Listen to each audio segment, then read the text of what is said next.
after we said turn off from that phone. I could pay you $100,000 for that. Okay, so, welcome everybody. So I grew up with Generation X. We grew up back in the 1900s. There was no internet, no cell phones, and no video games. We played with our friends outside. Hopscotch, drawn on the ground and chalk. We rode our bikes with our friends up and down the street, and we raced off of the Indy 500. Double dutch on the sidewalk. And we had water balloon fights in the summertime. We played street football, light pole to light pole. We played hide and go seek in red light, green light until the street lights came on. For Gen X, that's when we knew it was time for us to go home. And when we got inside, if our parents wanted the channel changed, we didn't have remotes. We were the remotes. And let's talk about music. Today, everybody has their own personal soundtrack to life. They have their own set of headphones. They have their own streaming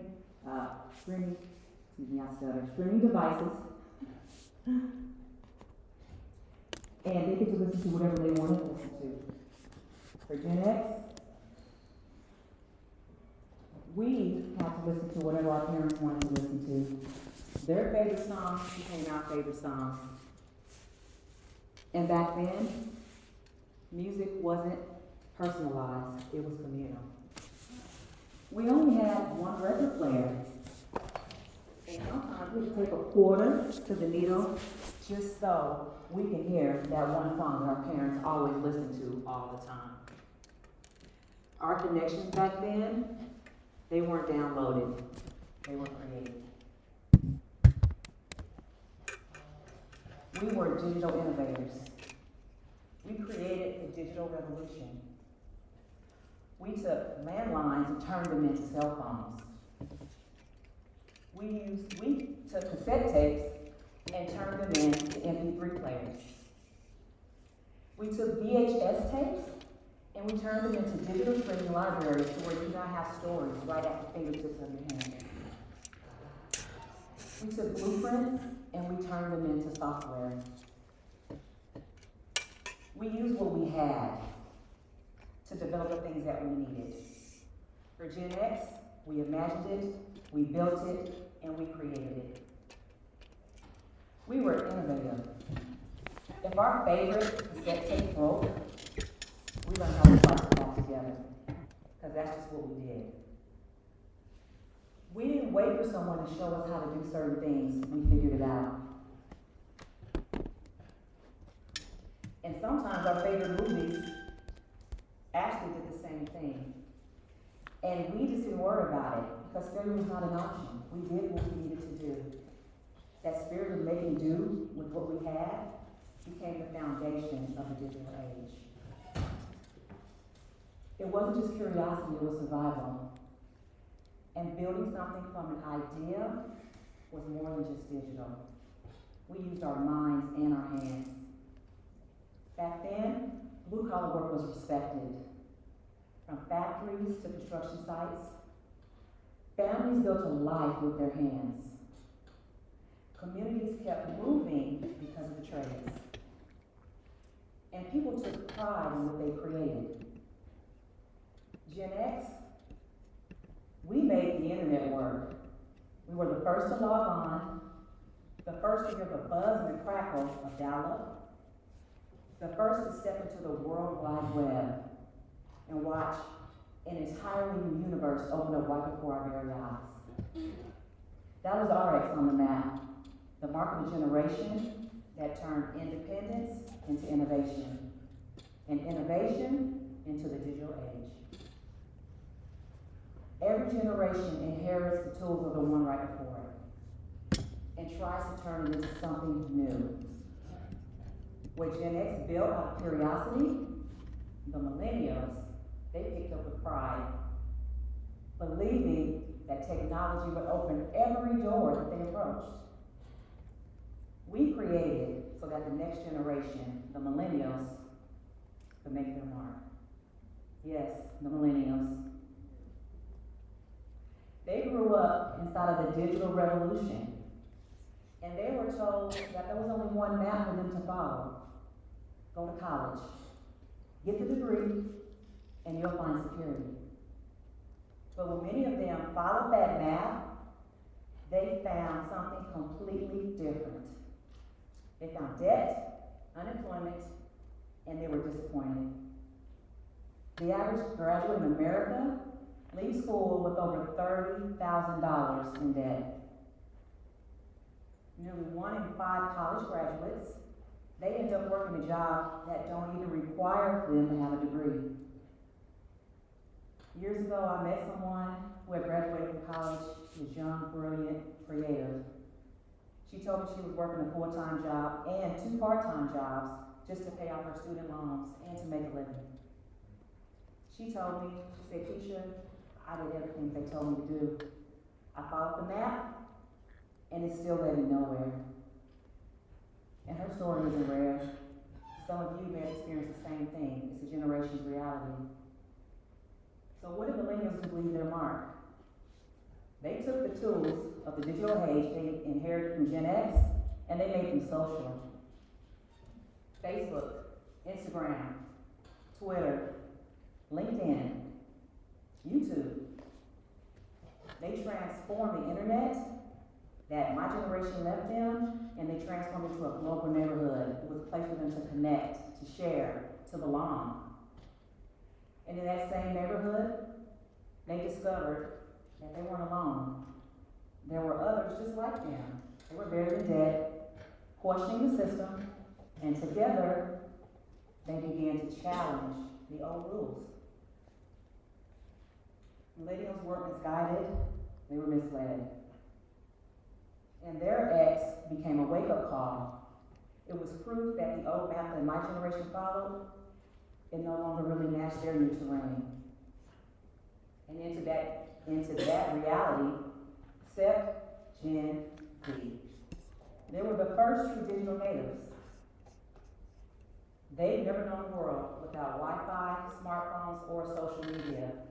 They are always connected, yet often disconnected at the very same time. At the heart of their crossroads, they're stepping into a workforce that's being reshaped by artificial intelligence. Around the world, we're already seeing that. We're already seeing what it looks like right here. There's self-driving trucks on the highways. There's AI-powered factories in China, and there's algorithms that write code and music in a fraction of the time that it takes a human to do it. For Gen Z, the question isn't whether or not technology will change their world, it's whether or not they'll still have a place in it. By 2030, AI and automation are expected to disrupt nearly 375 million jobs worldwide. Gen X gave us the digital revolution. Millennials gave us the social network. Gen Z is giving us artificial intelligence. An explosion of possibility and uncertainty. And the question they face is this: will they continue to chase careers that machines can replace, or will they step into the path that technology can never erase? I remember my own next moment as an electrician. I was 21 years old. I was an apprentice. 21 years old, standing on the rooftop of my very first electrical job site. It was in the middle of August. It was really hot. The sun was beating down. I had my tools in my hand, and I was the only woman on the job site. Now, I'll be honest with you, I was scared. I didn't know if I belonged there. I didn't know if I would be accepted. There was no textbook that had prepared me for that moment. No classroom lecture had taught me how to carry both the weight of my tools and the weight of proving myself every single day. I thought the heaviest thing that I had to carry that day was my tool belt, but I was wrong. The heaviest thing that I had to carry was the weight of belonging. And what carried me wasn't just technical skill, it was resilience. It was my intuition. It was the ability to understand people on a different level, to know when to speak up, to know when to listen, and to know when to simply just keep going. That's when I realized that technical knowledge builds the system, but emotional intelligence is the power that connects us all. That connection, that human connection, is what keeps every job site alive today. Every wire we pull, every circuit breaker we close, it's more than just work. It's service to a greater purpose. And this is why I believe that skilled trades are the treasure at Jenkins Crossroads. They're AI-resistant jobs. You can outsource an electrician, a welder, or a plumber to a robot. Skilled trades are careers that build not only our homes and our communities, they build our infrastructure and our futures. And this isn't just an American story, it's a global story. Right now in the United States, there are over 500,000 open skilled trades positions right now that go unfilled. And globally, that shortage is even greater. Nearly 75% of employers across the globe say that they can't find enough skilled trades workers to fill their open positions. In Europe, that shortage will reach 4 million by 2030. And globally, by 2030, the world could face a shortfall of 85 million skilled trades workers. Many of them, they're in the very trades that keep our society running. In Japan, an entire town was rebuilt after an earthquake, not by machines, but by skilled trades craftsmen working side by side. In Kenya, welders built a bridge to reconnect the communities after a flood. In every country, these workers, they're the quiet architects of progress. And think about it. The choices we make today, in classrooms, in boardrooms, and on job sites, they'll decide the kind of world our children inherit. The next generation isn't waiting for us to finish their story, they're waiting for us to hand them the pen. No matter where you live, from Mississippi to Mumbai, from Nairobi to New York, from Tennessee to Tokyo, and London to Lagos, someone has to wire the lights in the building, repair the water lines when they break, and build the bridges over lakes, over rivers and streams. They connect us from city to city. Skilled trades, they're not just jobs that are AI resistant, they're careers that are essential to humanity. And last but certainly not least is our Generation Alpha. They're still in elementary school right now today, but they will inherit every choice that we make today. If we keep telling them one story, college or failure, we fail them. But if we draw a new map, one with multiple X's, they will have choices. They can build apps or they can build bridges. They can code or they can construct.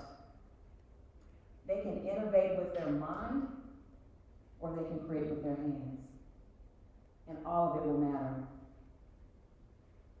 This is why I believe that colleges, including right here at MSU, can be that bridge.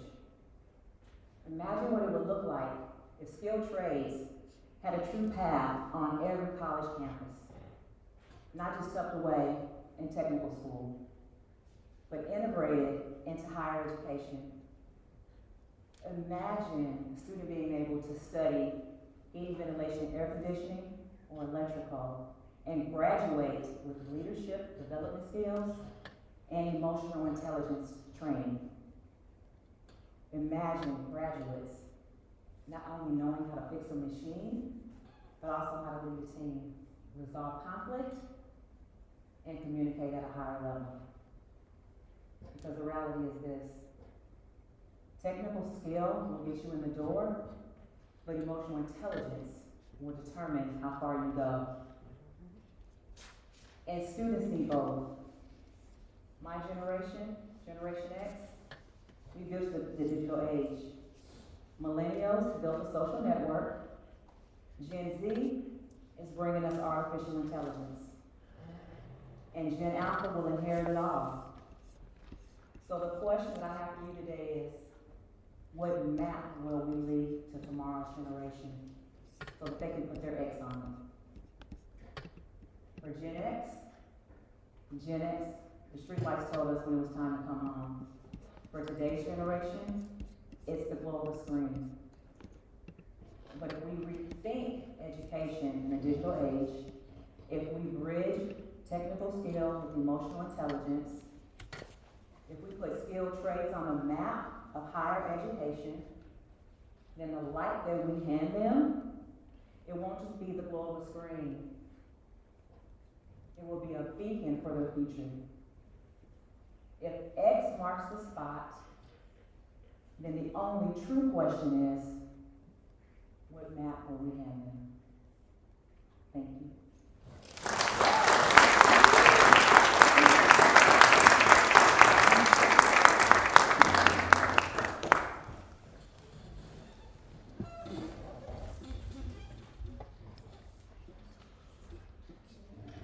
Let's give another round of applause.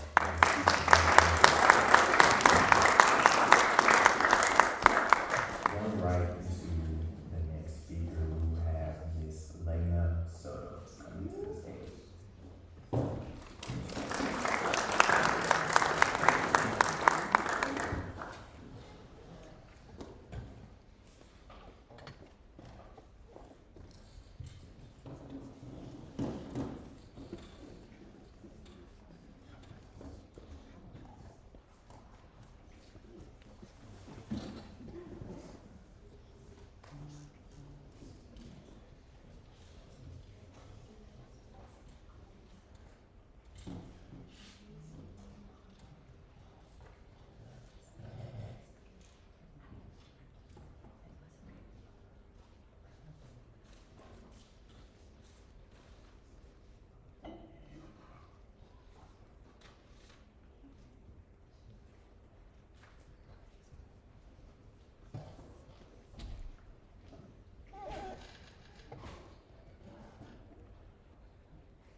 Hey y'all, how are we doing today?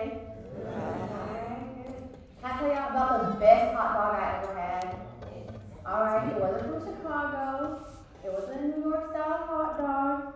It wasn't even a Puerto Rican hot dog with little papitas on top of it. You know what I'm talking about? No, but before I tell you about that, let me introduce myself. My name is Lena Soto Gonzalez. I am a first generation college graduate and advocate. I am the founder and CEO of El Soto Speaks, and I am a professional leadership speaker, mentor, and coach for students. I'm also a 2023 recent graduate from the University of Tennessee. Go Vols. Yes, thank you. I majored in agricultural leadership, education, and communication, with 2 minors in food and agribusiness, as well as international agriculture. Now, a lot of people may ask, what does agricultural leadership mean? What does that look like in a career? Well, for me, it means that I empower first-generation college students and young change makers to inspire them to turn their personal hardships into transferable leadership skills.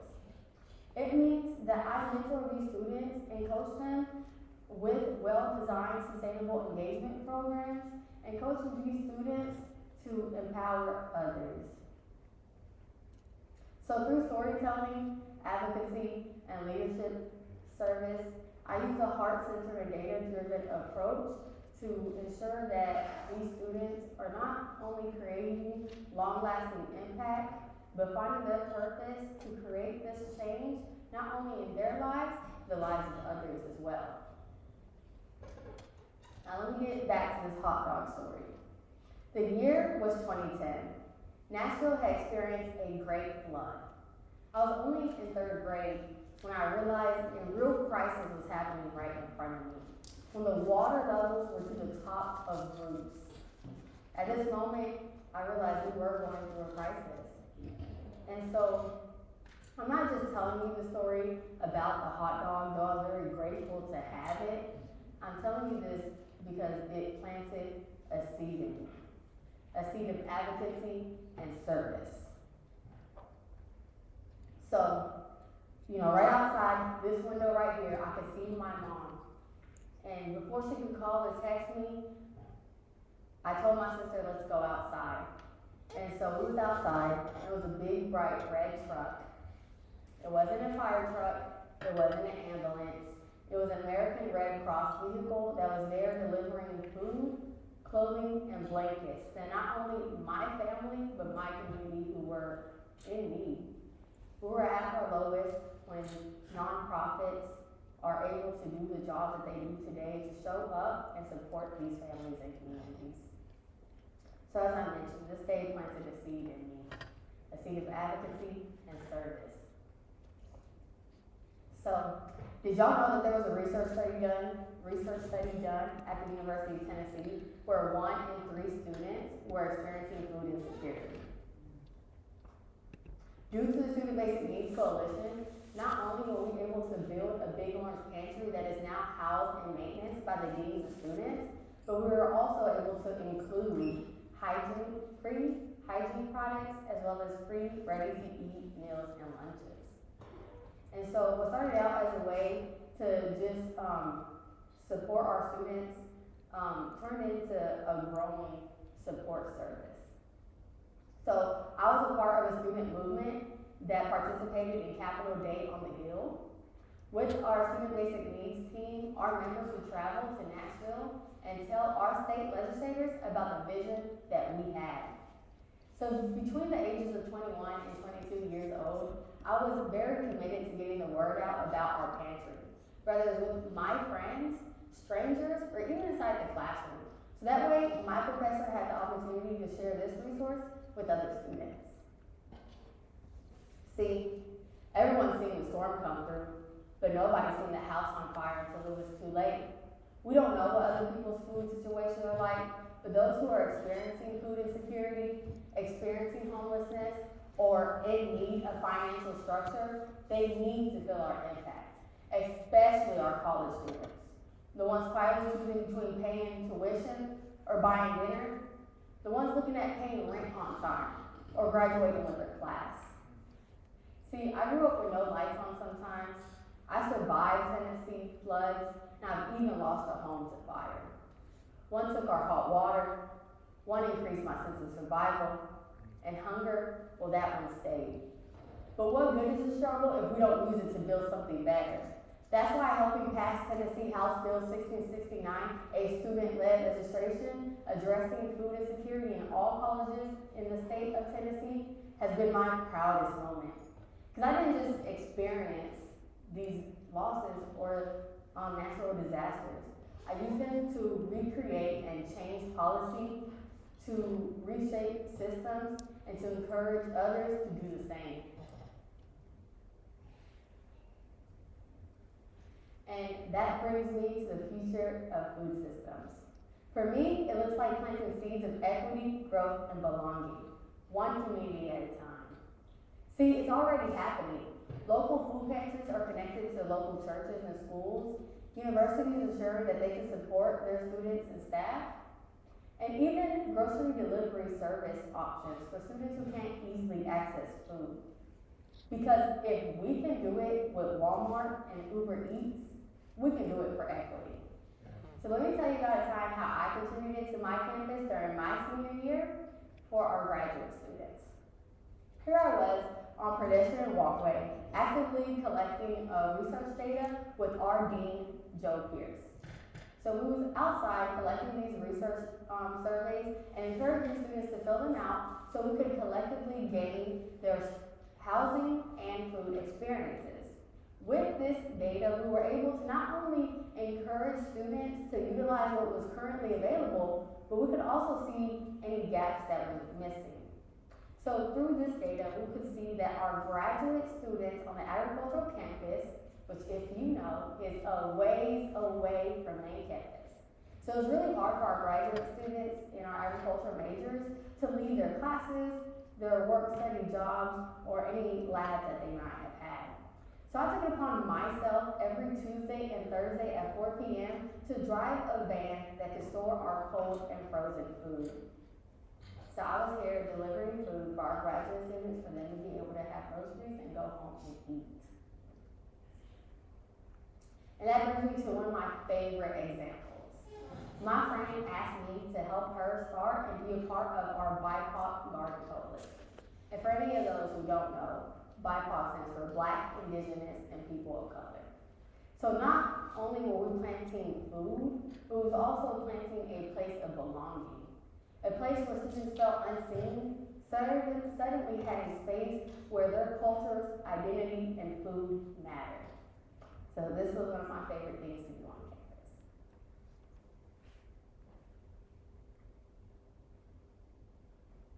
And so, but the advocacy didn't just stop there. See, I'm friends with someone whose older sister started her own student organization because she saw that there was another gap on campus that needed to be filled. After all of our football games, just thousands and thousands of food being thrown away. But she didn't let this stop her.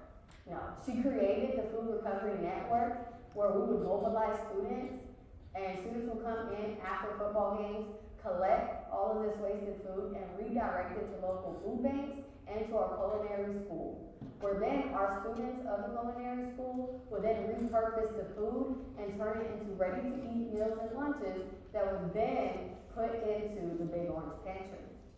Now I want y'all to think about that for a minute. What was once waste now became nourishment for someone else. And these weren't just service projects. They were living classrooms where everyday people, individuals had the opportunity to partake in building our food systems and being a part of the change to build sustainable systems. And so, we're using these opportunities to not just build the projects, but to show people that agriculture matters, that food security should be reliable, and that systems are built by everyday people. So whether it's with the gardens, at the stadium, or even a part of other commission work, that we were able to just mobilize communities by having everybody step up and contribute and play their part. So the real question is, why do you care? Maybe because it's not you who's experiencing food insecurity, but it might be someone you know. That friend who's always leaving the study session early, maybe they don't want you to know that they'll go without food. That friend who doesn't meet up when y'all have dinner, maybe they don't want you to know that they'll go without it. And here's the hardest part. We typically feel shame when we don't want to ask for help. We let this emotion be a barrier to meet our everyday basic needs and survival. So the question isn't who will fix our food system. The real question is, how will you use your hands, your voice, and your community to be a part of this change? So if you want to bring any of these ideas or sustainable programs to your campus or community, I want y'all to reach out to me and let's plant these seeds of equity together. Thank you to Jaden Jr. for bringing this TEDx opportunity to Mississippi State, and thank you to Virgie Jackson for sharing this opportunity within our Next Level Speakers Academy, and thank you to the audience for giving me your time and attention today.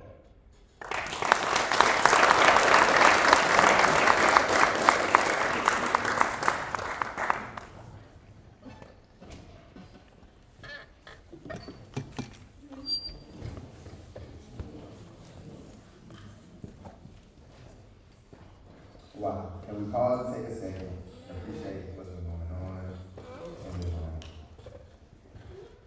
From the ground up, every speaker has shown us what it looks like to build not just ideas, but courage, creativity, and community. We've heard stories of resilience, innovation, and transformation that reminds us of finding our own X.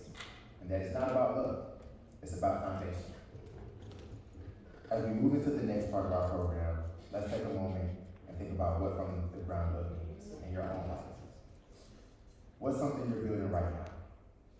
What foundation are you laying? At this time, we would like to allow for everybody to kind of decompress, take a break in between the next two speakers. And so at this time, y'all can go out into the vendor space or just remain until we give a set announcement to the speakers. And thank you all once again.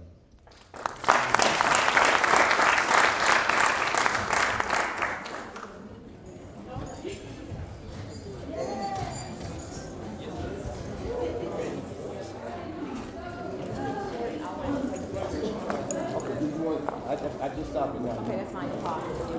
Yeah, pick Like, the stop phone back in. I want to get a picture of That's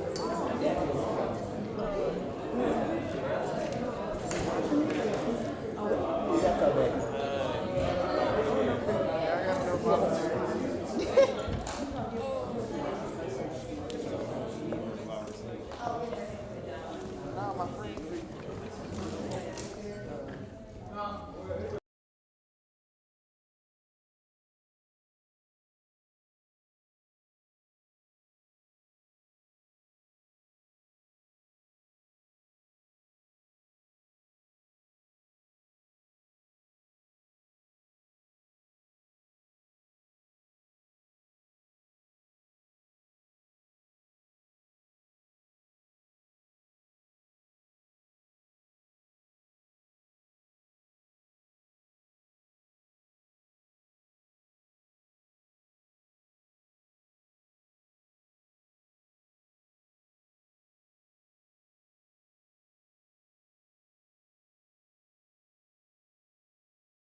on, let me see your hands.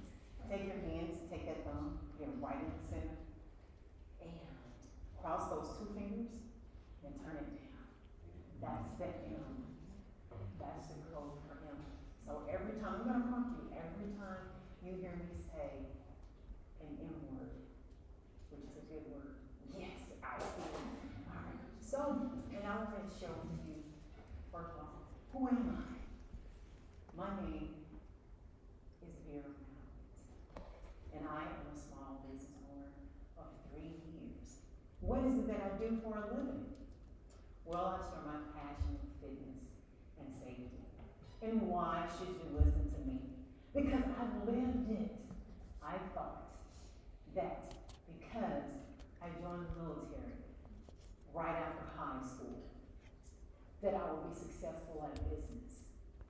And I took on a trade that I had no inkling about, an aviation mechanic. Can you imagine an 18-year-old fixing on an aircraft engine, and that aircraft was responsible for saving lives or going to war? So because I did that, I thought that this chick could definitely run a successful business until I was not. Then after that, early on in my 20s, what I did, I jumped the room, I got married. I had a kid. I started college. And I was thinking, how hard can a business be if I did that at such an early age? Once again, until I was not. Then I entered the field of law enforcement. Shared 20 years of that with my life. A lot of that was negative, the things that I took on the inside. But I took it as an honor to be helpful to other people and to serve people and to be there with them at their most vulnerable moment. But there was a few good things. But once again, because I did that, I thought that I would be successful at business. And then in my mature age, I decided that I wanted to pursue a dream of being an Olympian, a 2-time Olympian, professional bodybuilder. I figured if I could sleep 12 hours a day because I was preparing my muscles, and I could eat at a discipline and work out every day, then I could run a business. Not successfully, likely. I was only able to run that business successfully when I anchored myself in my 3 M's. Turn it down, y'all. Yes, and those 3 M's, they're going to be the mission, the movement, and the mindset. That's what I'm talking about. Y'all get it? The mission, the movement, and the mindset. And today, I hope I leave something with you that whereas it'll be a little bit easier for you when it's time for you to run that business. The first one is mission. Mission, that's actually serving the purpose. Your why has to be bigger than you. And that's why are you doing what you do? And then you have your who. Who are you doing it for? And who are you serving?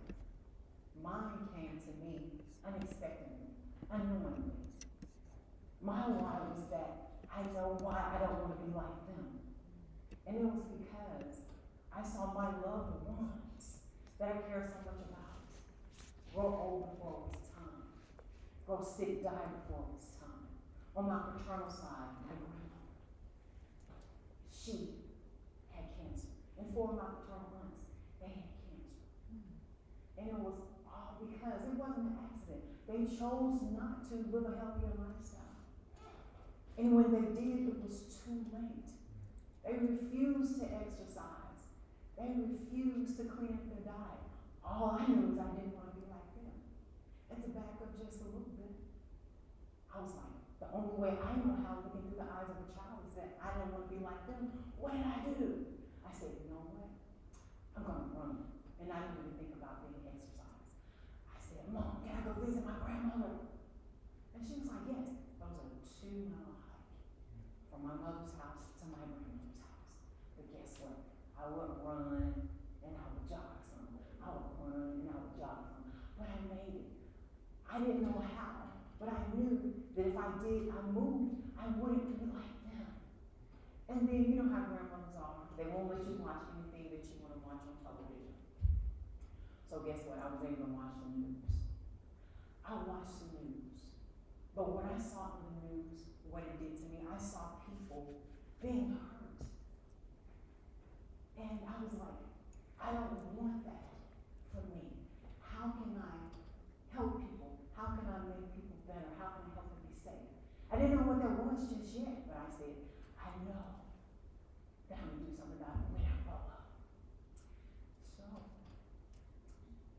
guess what's wrong? I grew up. Now, we're gonna move on to that next level, that next step. But before we do that, I want you to take a moment. I want you to take a moment and think about your mission. The moment where your skills and your values connect. And where they connect, you want to ask yourself, are they forming right there or is it guiding you? And if your mission is not guiding you at that time or you're not starting out with your mission, then guess what you could do? You could name it if you have it in your mind and you could claim it. And once you do that, you can push forward with your mission. It's your responsibility to take that. And once you go on from there, there's a little thing called an X. You can actually step out of the X of your mission. And then we're going to move on to that next level. And that's going to be your movement. You're going to move with clarity. And if memory recalls me, because I'm a little mature, when it comes to Mississippi State University, yes, right now, see, she did it. You guys talked about people, pride, and progress. That's not just a motto here at the university. I'm sorry, not the university. I'm trying to tell you why I went to college. I'm not going to tell you that just yet. But just in case you're interested, I went to Christian Brothers University. Then we're going to say that's an action here. Because when it comes to people, pride, and progress, it's an innovation. You're connecting your community. There's a pride that I feel here at the, I'm saying university. I'm so proud of myself and my school. But guess what? I'm not there anymore. That was a long time ago. Probably couldn't even tell you the address. But guess what? We're here at Mississippi State University. And because I know you all surround the community, I know you can understand what I'm about to say. When I founded Holy Purpose, it wasn't just about a business. It was just about creating a space where people can learn about how they can protect their health and they can empower themselves and be more confident with learning this new skill. And because I wanted them to be comfortable in that environment, I said, you know what, I'm going to take it a step further. I am going to have an 8-week boot camp that allows them themselves to take control of their health. And the way they're going to do that is because I brought in specialists to deal with the whole person. Because taking care of your health is not about what you see here. It's so much more than that. I brought in mental health specialists, individuals that can talk to them, doctors and nurses, about their mental health, their physical health. And when it comes to nutrition, I want the whole shebang, the whole person to be addressed in the business. So when you're thinking about your mission, it's not just what you see out on the surface of your mission. It's the whole totality of your mission. Fitness goes way beyond what I said before, the natural eye. It's the whole big picture. So guess what? We're moving on to that other area. Mindset. Oh, let me see again. That's what I'm talking about. Hands down. The mindset. And what I want you to take away from this and with the mindset, if there's not anything else, which mindset is the most important thing because it connects your mission and it connects your movement. Because how you think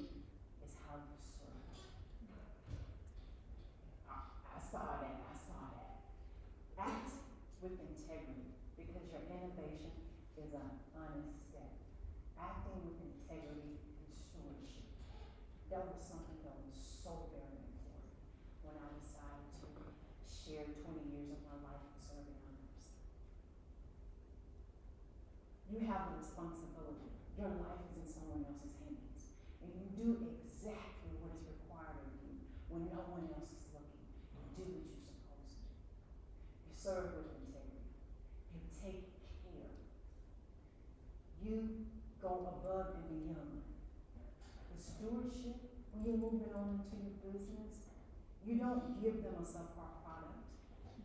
You give them the best product. You don't take a shortcut in those services. Why? Because you want to build something that's sustainable, not only for yourself and your business, but for those individuals that need your services and that are looking for the very best. Then you want to go on with that discipline and that resilience. When you have a business, the bad days are going to come, I promise you. I know firsthand. And when they do, what are you going to do? Are you going to quit? When you're given that first no, are you going to back up and say it's too hard? If you do that, you will never, and I say this and I mean it, you will never be successful. When you get that contract, or if you don't get the contract, make sure that you do what it was intended to do. Because you want to make sure that you're sustaining your business and giving them the best quality that you could possibly give them. It's what holds your mission and your movement together. And that's that mindset once again. It takes a lot for an individual, and I'll say about my past experience, to walk into danger. Just like it takes a lot for an entrepreneur to step out themselves. Why? Because you're an entrepreneur. You're taking all of the responsibility. And with that responsibility comes a high cost. But guess what? Because you took that first step and you're on the X, you can do it. And I share with you that story about being in law enforcement. That is a responsibility beyond more. Being in a high pressure environment. It deals along with business. It's a high pressure environment. You don't know sometimes when your bills are going to be paid. But guess what? You gotta keep it moving. You gotta be about that dog. You can't go to sleep and say, you know what? I can't pay my bills today. The lights are going to be turned out. You take the full responsibility for it. And you do what you have to do with integrity and stewardship. That stewardship is about networking. Get your mentors. Take advantage of every resource that you have. It's a community thing. It's not just you when you have this mindset and you're building this business. And that's the kind of leadership and innovation needs one to build on trust and not just the system. Those 3 M's, you guys. What is it? That's your mission, your movement, and your mindset. Oh, that is music to my ears. Repeat after me. Mission, movement, mindset. Oh, it sounded like music.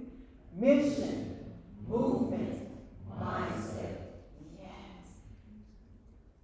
And in closing, I want you to take just a little bit with you. Just a little bit if you have. I want you to take a moment and think about your own X.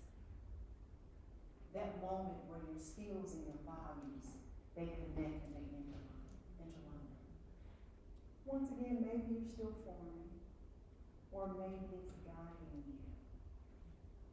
But wherever you are, once again, I want you to name it, and I want you to claim it. Because innovation is not what you build, it's not why you build it, it's how you can grow in the process. And when you stand on your X, the one that you claim, I want you to ask yourself not one question, not 2 questions, but 3 questions. And that would be, does your mission serve your purpose? Does your movement empower community? And does your mindset sustain your movement, empower your mission? Those are the questions that I want you to ask yourself. And because the real innovation is putting everything together and connecting it and standing on your legs. Your mission is waiting on you, your movement is needed, and your mindset is the key. I want you to serve with purpose and lead for community, because that spot isn't marked by chance, it's marked with your X. I'm gonna throw a picture up there for you to see. And when you all look at that picture, I don't know how you see yourself, but that's how I see myself. And when you stand on that X, I want you to be anchored in your mission, in your movement, and in your mindset.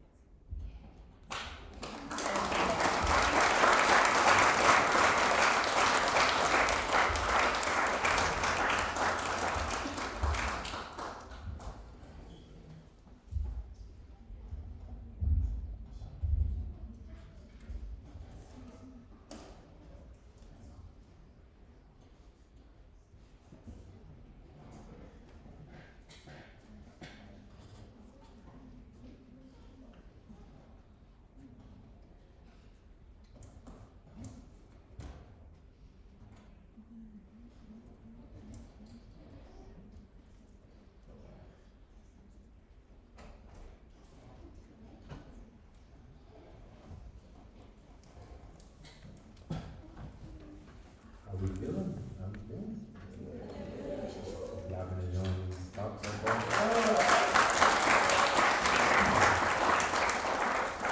Before we continue, I want to take a moment to thank the people and organizations who helped make today possible, our sponsors and partners. Mississippi State University Department of Student Leadership and Community Engagement, Five Horizons Health Services, Beyond Exceptions Learning Solutions, and Dorothy Kester, Doctor of Nursing and Practitioner. Your support means more than funding. It's an investment in student voices, in bold ideas, and a vision that started right here on campus. You believed in our theme, building from the ground up. You've helped us create an experience that will inspire everyone in the room. On behalf of the entire TEDx Mississippi State team, thank you for helping us turn this vision into reality. Let's give our sponsors a well-deserved applause.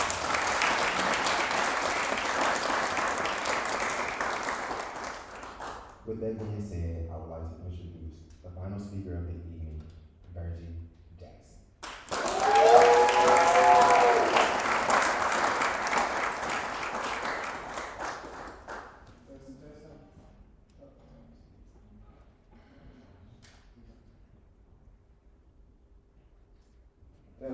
Alright, now we're working. Literally before I got on the stage, I dropped the remote on the ground. So, now I know that it works, I can talk to y'all. How y'all doing today? Good. First of all, I just want to thank the team of organizers for putting this event on at Mississippi State, because this is the place where I graduated. I earned 2 degrees here, and my first one being my bachelor's in kinesiology, and my second degree in my master's in health promotion.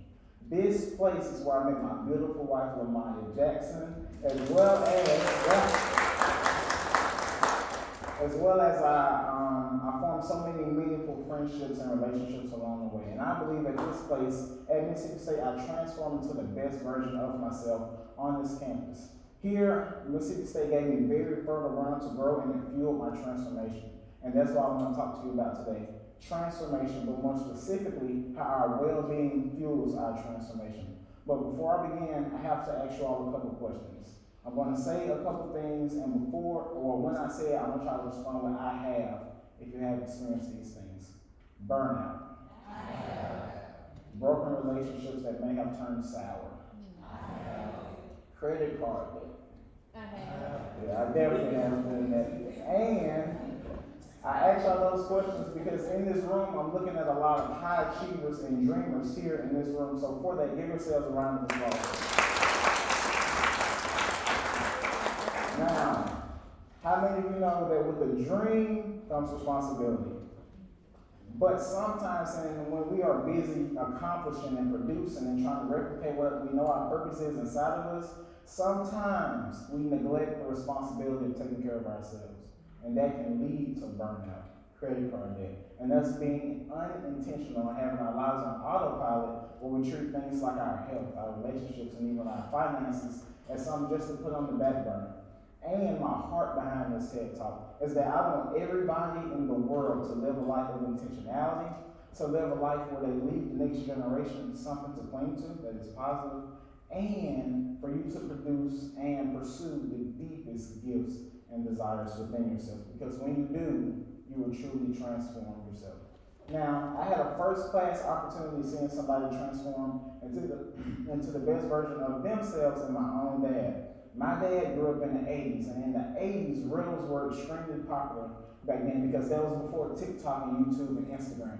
And one of the riddles that I loved when I grew up as a kid was, which one is heavier, a pound of bricks or a pound of cotton? Usually I sided with a pound of bricks, but I'm sure my dad didn't even care about that riddle because when he was growing up, he had to pick with his bare hands over 150 pounds of cotton a day. He had to fill up an 8-foot sack by himself with his siblings because they were extremely poor. They lived in a house just like this one with 13 people under one roof and only 4 beds to sleep in. My dad grew up without his mother because she died when he was 3. His father was an alcoholic, and this led to him to be raised by his sisters. When my dad was just a little boy, he knew that his reality would not be his forever, and he would convince himself that when he grew up, he would become somebody. And with that in mind, my dad moved out on his own, took a step in faith, and got a job at 16 digging ditches, making just under $3 an hour. From there, he went from welding, and from welding, he went to truck driving. And now, what he has been doing for the past 40 years is his own tree service business. Now, from a little boy who can only afford a pair of pants and a pair of shoes a year to a man now who can buy almost anything he wants.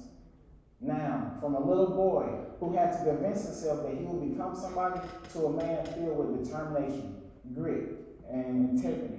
And that is my story to you. And the lesson that I learned from my dad is intentionality is the antidote to failure. Intentionality is the antidote to failure. And with him being intentional, because his life has set him up for failure, well behind the 8 ball, no kid should ever experience living in a house like that or growing up without the funds necessary to make things happen. But he was intentional with his occupational willingness. He was intentional with his career. And through that being crazy intentional, he was able to birth something that not only impacted his wallet, but impacted me and how he raised me, and his finances, and his stability. And the quote that I love is that if you don't intentionally become successful, you will unintentionally become a failure. If you don't intentionally become successful, you will unintentionally become a failure. Now say it with me. If you don't intentionally become successful, you will unintentionally become a failure. Now, I learned that quote, but what it took for me to internalize that quote was for me, during my senior year here at Mississippi State, I scheduled a meeting with my advisor to talk about going to occupational therapy school, graduated at Mississippi State with my head held high, but little did I know, my advisor, she gave me that look that you do not want your advisor to give you when you're a senior trying to graduate. She gave me that look, and she told me straight up that you did not have the things in place to even apply to OT school. Even if I had the best GPA, it would not matter. Even if I have the best letters of recommendation, it would not matter. Why? Because I was slipping, and I was being unintentionally becoming a failure. And with those words being said, I convinced myself at that moment that I would never feel like that again. And in an instant, I saw my failure right in my face. But then she asked me a question. She asked me, have I ever thought about taking a gap year? And for you all who do not know, a gap year is just taking a year off school just to come back and doing more school. But I told her no, because to me, a gap year seemed like a failure because my mother and my father invested over $100,000 in me just to come to Mississippi State. And then she asked me another question. She asked me, have I ever thought about getting a master's degree in health promotions? From there, I saw a little glimmer of hope in her eyes, and from there, I was just crazy intentional with my social wellness, networking across campus, and eventually I enrolled in that grad school program. And I was blessed enough to get it for free through my networking. And in that moment, I could have went into hyper overdrive trying to solve the problem that I was going through, but the reality of the fact is that the solution was never about getting more hours. The solution was never about my GPA or knowing people or networking. The solution was not doing more, it was becoming more. We are human beings, not human doings. And that lesson that I had to learn through experience and failure set me up for the rest of my life. Now, I really want to get into the meat of what I want to give y'all today, and it's the 8 dimensions of wellness. Because most of the time, people think of wellness and well-being as only being 2-dimensional, physical and emotional. But in reality, there are 8 different dimensions, and they are physical, emotional, social, spiritual, environmental, intellectual, and lastly, occupational and financial. All these different areas of wellness are all interconnected like a body of water. And if we make just one intentional effort in one area, it will eventually create a ripple effect in all the other areas of wellness. For instance, as we invest in our spiritual wellness, we will gain clarity in our purpose, and then we'll be able to have a clear vision for our lives. And then that will have a direct impact on how we spend our time, how we manage our relationships, and how we steward our finances. For our environmental wellness, as we invest in our environments, such as our dorm rooms, our living facilities, we will then notice that now we have more positive habits cultivated in our lives, and that will have a direct implication that has a positive impact on our physical wellness. And lastly, once we take hold of our financial wellness, we'll begin to notice that now we have more money just to spend. I know everybody in this room loves to shop, and that will have a direct impact on our emotional wellness. And from there, at this current time, I serve as the Assistant Director of Student Wellness at the University of Central Arkansas.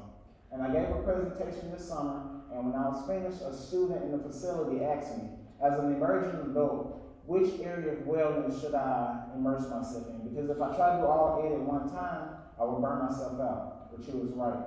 Immediately when he finished talking, I told him that you should invest in your social wellness. Because if we don't invest in the relationships that give us life, and we don't give life to other relationships, we will find ourselves surrounded by people but still feeling alone.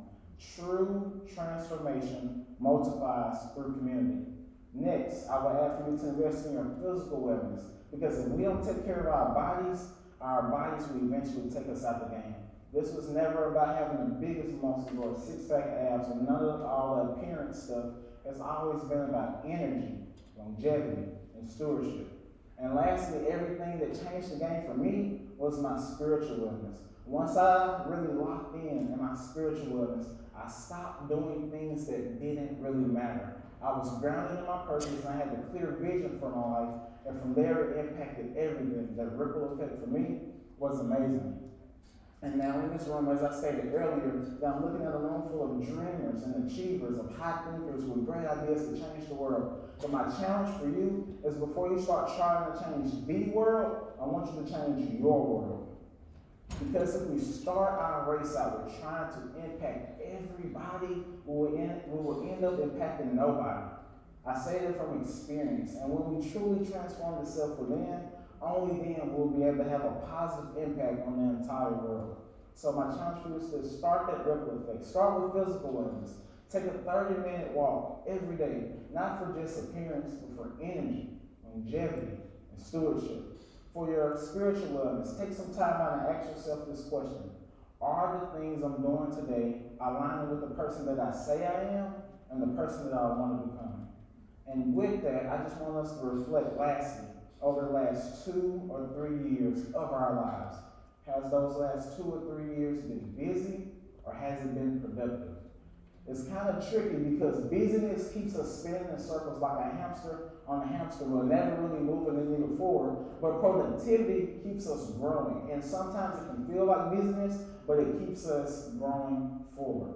Now, I want you to think about yourselves when you become a 60-year-old person or a 70 or 80-year-old person, and you're having a conversation with your kids and your grandchildren, even your great-grandchildren, and they ask you the question, Nana or Papa, was your life busy or was your life productive? Let's all be intentional around well-being so we can give the next generation something positive to cling to. My name is Virgie Jackson, and that's my time.